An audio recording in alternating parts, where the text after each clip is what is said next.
Starring, amongst others, Domhnall Gleeson, Margot Robbie, Kelly MacDonald and Will Tilston.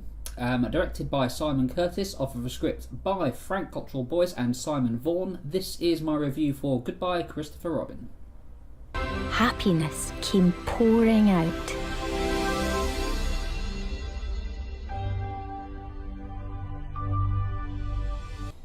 Goodbye Christopher Robin focuses on the origins of the Winnie the Pooh stories. It centres in on A.A. Milne, the writer of Winnie the Pooh, who has just come back from World War I, believing it to be the war that ends all wars, and he's suffering a little bit of writer's block. He wants to create something powerful, like a piece of written work that will show that the world does not need war, something to give them hope instead, but he can't figure out the perfect story to write.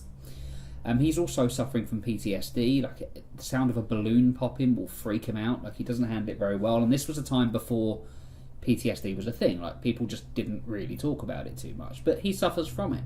Margot Robbie Daphne gets pregnant, she hopes that baby will be a girl, that baby actually turns out to be a boy, and she's not too pleased about it. That boy is of course Christopher Robin, although they call him Billy Moon, which is a bit strange. I can't really remember why. It's not the film's fault. They actually did call him Billy Moon, even though his name was Christopher Robin. I just can't remember the reason for it. They also hire a nanny named Olive, who plays a much more active role in young Billy Moon's development than the parents do, until the dad, A.A. Milne, is left alone with Billy, and he has to play with him. He has to learn how to be a father, and in doing so, he starts playing along with him with a few of his special toys. Those toys would, of course, go on to become the characters of Winnie the Pooh. Going into this, I was surprised early on at just how unlikable a lot of these characters are in different ways. With the exception of Olive, the nanny, who is just the nicest nanny in the world. I wish I'd had her as a nanny. I don't think I ever had a nanny. If I did, I'd want it to be Olive. But she's a lovely character. Everybody else, though, has major flaws. Like Margot Robbie's Daphne is at times a horrible woman. Like, she's not very nice. She disappears for long stretches and just seems to act very selfishly.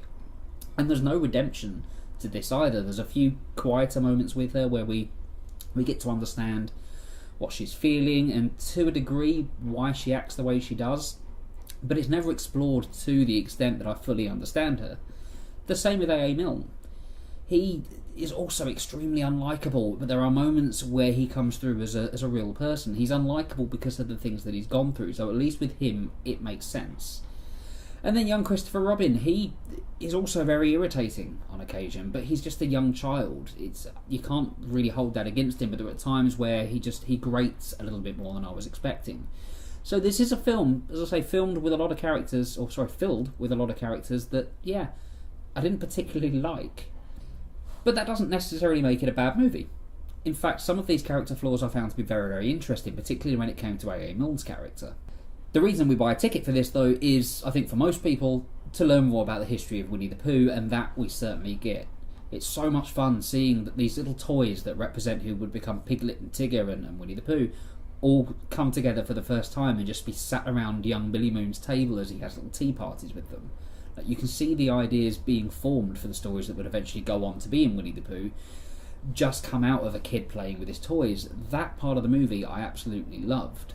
This is also at times a very dark movie as well, much darker than I thought it would be, and not just with A.A. Milne's PTSD, which I think, while slightly overdone, like they replay the same point over and over again when at least I already kind of had the message, it also gets quite dark when it comes to young Christopher Robin. He's a child that didn't get to be a child. For the first few years of his life, yeah, fine, he was a regular kid, he didn't get that much interaction with his parents.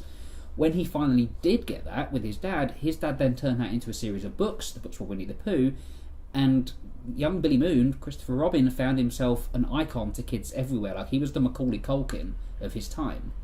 He couldn't go anywhere without people wanting to get an autograph from him or have a picture. Like, he was just hounded by people. For his birthday, his parents weren't even there, but they sent a British brass band down to his house to play Happy Birthday to him.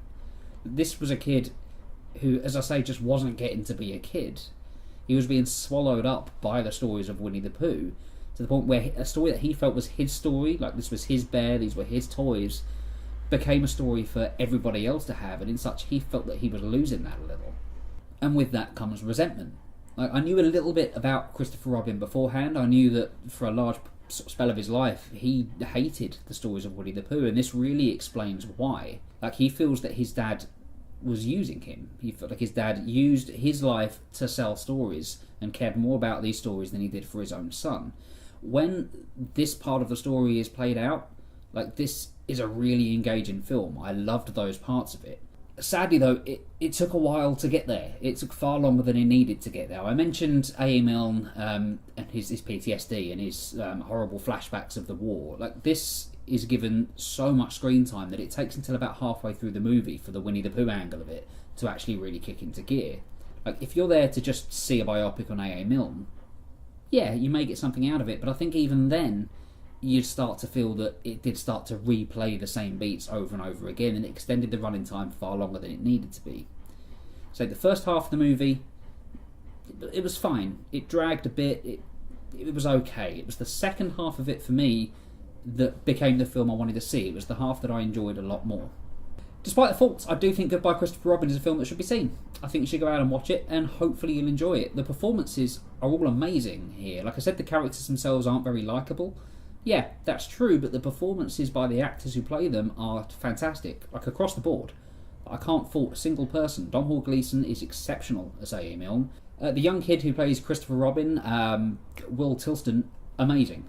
He gives a stellar performance throughout this. Every single emotion that he feels, I truly believe, just because of how well this child performed it.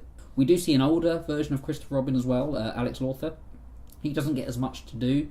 But in the brief moments that we do see him, he also does really well. Like, honestly, I can't fault a single performance here. I also nearly forgot to mention Kelly MacDonald, who plays Olive, the nanny. Like, she, I think, is my favourite thing in this. She gives a really sort of warm performance, and you can tell how much she cares for this child, even though the child isn't hers. And there's one particular scene where she goes up against the parents and just stands up to them that was just brilliant, and includes perhaps my favourite line in the film, which I won't ruin here. But yeah, Goodbye Christopher Robin, good film. I'm going to give it a 7 out of 10. Stay tuned to the channel. We'll have Blade Runner 2049 review up hopefully on Thursday, if not Friday, so that'll be coming. There's a few more movie reviews coming as well as a new Power Ranger episode for myself and Phil. Hit like if you enjoyed the video, hit subscribe if you'd like to see more. You can follow me on Twitter at JoePJulians. You can follow the channel as well at NAC_channel, and I'll see you on the next video. Thank you for watching.